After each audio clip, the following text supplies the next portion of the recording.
Pax Vobis, salam damai dan sejahtera.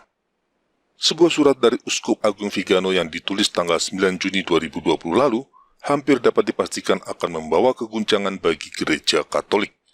Dalam surat tersebut, Uskup Agung Vigano dengan jelas menguraikan bagaimana Konsili Vatikan II telah menyesatkan banyak orang, termasuk dirinya, dengan menggiring mereka untuk membangun sebuah gereja paralel yang baru, yang pada akhirnya akan diarahkan pada gereja antikristus.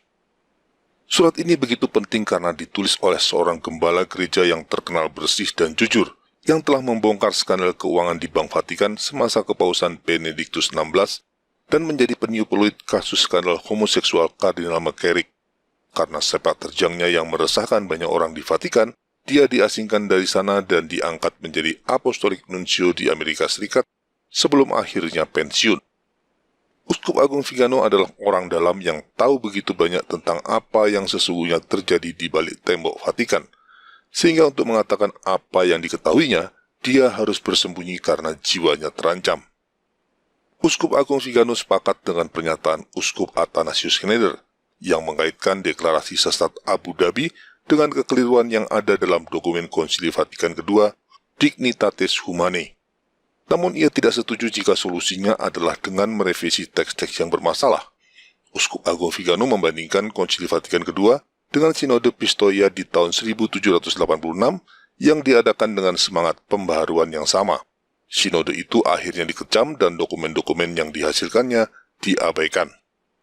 Menurut Vigano, Konsili Vatikan II sejak awal dibuat dengan intensi buruk, yaitu untuk menggantikan gereja Kristus dengan gereja baru yang humanis dan ekumenis. Itu adalah gagasan masonik. Untuk memuluskan rencananya dan mengelabui banyak orang, dibuatlah teks-teks ambigu yang membuat banyak orang menganggap konsili ini masih sejalan dengan ajaran tradisional gereja. Sementara itu, dengan memanfaatkan peluang dalam teks-teks yang ambigu, kaum inovator terus melakukan pembaruan dengan dalih semangat konsili. Ungkapan semangat konsili yang sering digunakan sebagai alasan pembenaran terhadap berbagai perubahan yang terjadi sesungguhnya telah mengindikasikan adanya perubahan dalam gereja Katolik. Tidak pernah ada konsili dalam sejarah gereja yang mengakibatkan adanya semangat konsili yang baru. Tidak pernah ada semangat Nikea, semangat Trente, dan sebagainya. Sebabnya jelas, apa yang dihasilkan dalam konsili-konsili tersebut tidak mengubah apa-apa dan gereja Katolik tetap sama seperti saat didirikan oleh Kristus. Baru sejak Konsili Vatikan II, gereja Katolik berubah dan semakin tidak sama dengan gereja Kristus. Dan perubahan itu secara tidak langsung diakui dan dikonfirmasi oleh hierarki-hierarki gereja Katolik pasca konsili dengan selalu berbicara soal semangat Konsili Vatikan II. Ini juga tercermin dalam hidup menggereja sekarang di negeri kita. Carilah satu imam di paroki manapun di Indonesia ini yang berani mengatakan gereja Katolik sekarang punya semangat dan karakter yang sama dengan gereja Katolik sebelum Konsili Vatikan II. Saya yakin akan sulit sekali menemukannya.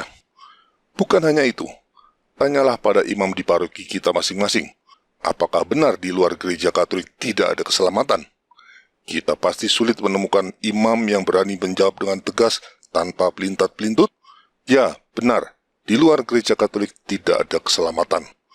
Itu tanda yang jelas menunjukkan bahwa gereja Katolik hari ini sudah memiliki roh yang berbeda dari gereja Kristus.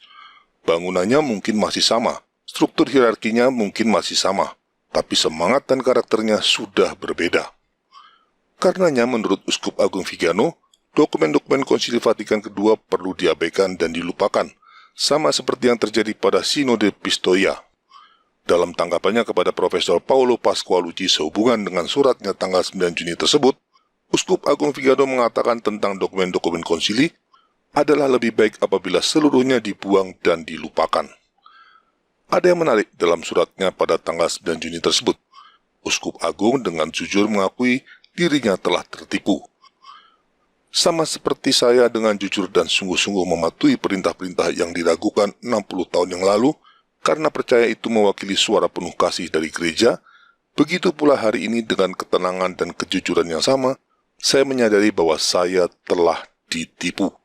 Menjadi koheren hari ini bahwa dengan bertahan dalam kesalahan akan mewakili pilihan yang buruk dan akan membuat saya terlibat dalam penipuan ini. Jadi adalah wajar apabila hari ini banyak dari kita yang percaya Konsili Vatikan II itu benar dan membawa perubahan yang dikehendaki Tuhan. Kita semua, sama seperti Uskup Agung Vigano dan semua gembala-gembala gereja Katolik lainnya, telah ditipu. Dan hendaknya kita semua juga seperti Uskup Agung Vigano, segera sadar dan berubah. Sebab tetap bertahan dalam kesalahan ini akan sama artinya kita telah ikut serta dalam upaya penipuan dan penyesatan.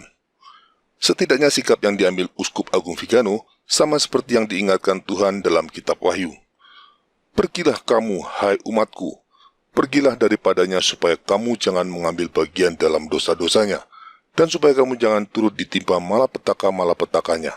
Kitab Wahyu bab 18 ayat 4. Tuhan menghendaki kita keluar dari semangat Konsili Vatikan II dan tetap setia pada gerejanya yang benar hingga kedatangannya kelak.